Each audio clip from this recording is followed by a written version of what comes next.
चक्रवर्ती श्री दशरथ जी महाराज ने प्रसाद के दो भाग किए, एक भाग कौशल्या को दिया, तीन भाग किए, एक भाग कौशल्या को दिया, एक भाग कैकेयी को दिया।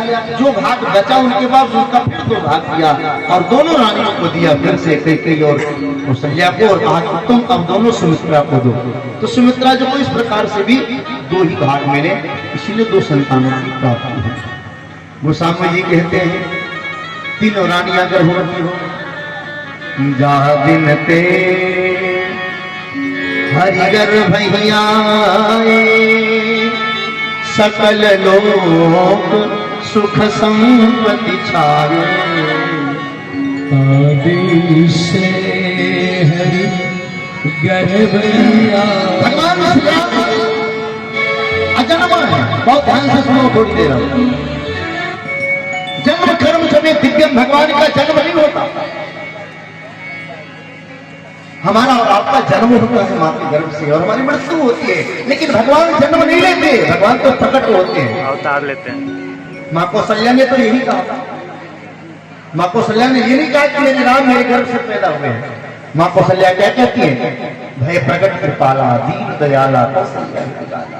तो राम प्रकट होते हैं, परमात्मा प्रकट होता है, अवतार लेता है और परमात्मा अंतर ध्यान हो जाता अपने लीला संवरण कर। लेकिन यहां गोस्वामी जी कहते जातिन ते हरि गर्भ ही आए। कौन आया गर्भ में? हरि आए।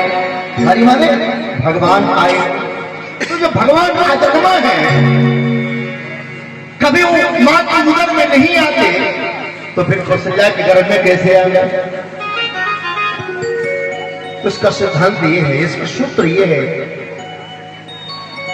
परमात्मा का स्वरूप क्या है? कर्तुम अकर्तुम अन्यथा कर्तुम यह समर्था सतीश्वर। जो कार्य करने योग्य है, जो न करने योग्य है, जो सब कुछ करने में समर्थ है, वही परमात्मा है, वही भगवान है। तो भगवान वो समय तुलसीदास जी महाराज लिखते हैं कि अथर्व हृदय अच्छा था अभिकारी।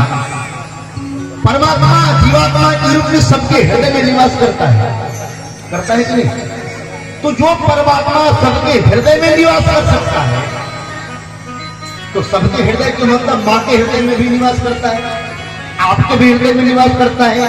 तो जो परमात्मा अपनी मां कौशल्या के उर में निवास कर सकता है, हृदय को संस्कृत में उर कहते हैं, तो जो परमात्मा अपनी मां कौशल्या के उर में निवास कर सकता है, क्या वही परमात्मा उदर में निवास नहीं कर सकता? तो परमात्मा ही है जा दिन ते हरि राम सिया राम जय